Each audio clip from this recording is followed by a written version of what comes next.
What is going on, guys? Welcome back. Some comments here for you. Just watched a video from Hollywood Sports, a longtime community member, and I really liked a lot of what he had to say, but I wanted to clear up a couple things and give my opinion, maybe parlay his video. I'll put a link down in the description. That way you can check it out. You know, one of the things I think we have to realize is he titled his video, Access Football Has an Advantage Over Madden. I kind of wanted to just surmise that as independent games may have an advantage over Madden. And I'll speak a lot from experience in this because, you know, I've been fortunate to work with 505 and EA and Canuck and Axis, and I'm very grateful for those opportunities, but I also can reflect on them and how you deal with these gaming companies. And I don't think that one is specifically better than the other. I think they both have their own merits, but I think we also have to understand as a community to kind of keep in perspective where we are. So this actual situation, which you can almost see here, where the defensive linemen check themselves to where the quarterback is so that they can release. And we've all seen this happen in Madden. The quarterback is running up in the pocket, and a defensive lineman stays engaged on a block because he doesn't know where the quarterback is. And a lot of times we take for granted that these games should be programmed smarter, but literally Danny yesterday took a problem that has plagued Madden and Access Football and showed us how he programmed it out. Programmed the AI off a vector line, set examples in the game to get an actual mathematic representation of where the pocket was, and then created a code of script that explained to the game when the defensive lineman could release from a block to get to the quarterback. This was based on community interaction, a feedback left in one of my videos. So for those of you who say, why do you do videos every day? It's not important. Why do you spend so much time breaking down football games? It's not important. Understand, a comment, not even my feedback, but a comment on one of my videos led to a global problem in football gaming being resolved by one of the games. I mean, that's big.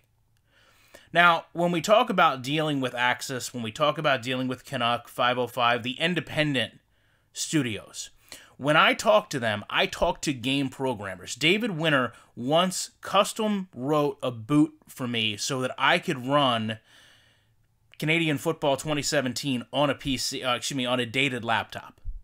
That is what a programmer can do for you. Now, when you talk about people like Clint and Rex, they are more designers. When I went to EA, I sat in a room with gameplay designers, with community managers. They took feedback back to a programmer. So you kind of lose a little bit in translation by no fault of anyone's. It's just the nature of communication. If I tell one person one thing, they take that information, they could extrapolate it completely different. They could explain it completely different to that third person that may actually take that same idea, but have a total different interpretation of what I meant. Now, like I said, on paper, it seems like a fairly good idea. You have all this influx of information. You've got a community manager that helps filter it down to individuals that can be trusted. You've got a group of designers that then take those trusted people in their network, allow them to have access to the game, and then take that feedback, filter out what can be changed, and take it to designers and programmers that then take that concept and actually code the game. What we saw yesterday is when all of that is eliminated and you have a pure line right to the programmer, how powerful it can actually be. We also saw the difficulty of programming a game. And in my opinion, this lends itself very relevant to Madden because we have to understand Danny Jugan went in and programmed his game, and he stated this was 4-year-old code that he wrote in 2014.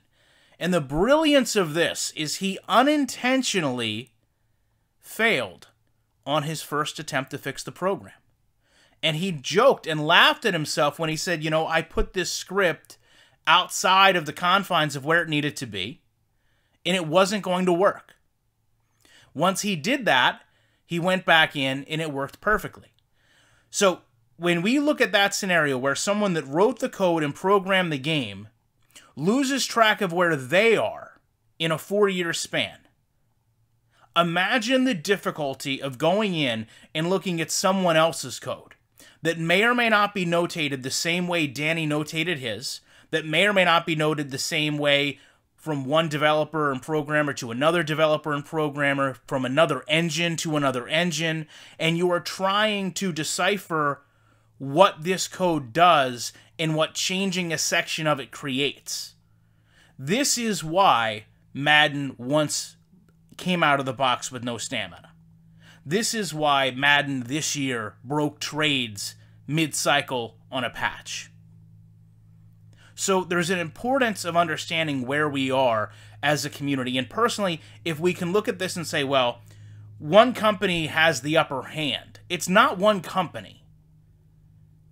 I would say that independent games are more positioned to be adaptive to feedback than, say, a larger company like EA, solely based on the lack of resources they have, where a programmer has to do everything. They have to run the Twitter. They have to run the marketing. They have to put up a video or a dev blog on their own.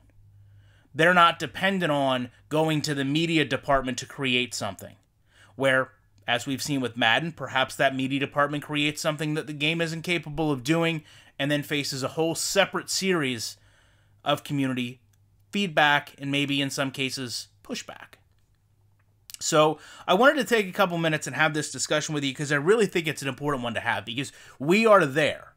You know, whether you want to play all these games, whether you see them as viable options or not, we are getting to the point where we have multiple games and multiple programmers that are able to interact with us and to help make their game get better or give us logical reasons, whether it's time or resources, why it can't.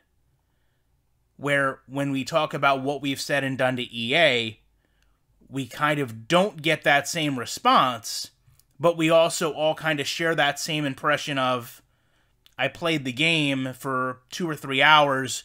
Yes, it felt great initially, but now I'm seeing all these quote-unquote legacy issues, which is basically just old code, damaging my game, ruining my gameplay, taking away from my replay value, ruining my experience, breaking my immersion. I'm not saying that Maximum Football and Access 17 are going to play completely different out of the box. They're not. And I'm not saying that they're directly competing with Madden, because in many ways, they're a football game, they're on a console, but they're not directly competing with Madden.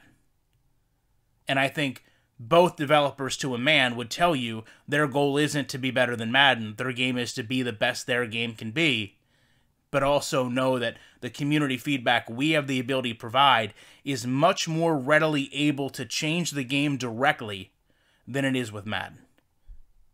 Love to know your guys' thoughts on this. Appreciate you checking it out. You know that I'll be back in the week with more comments.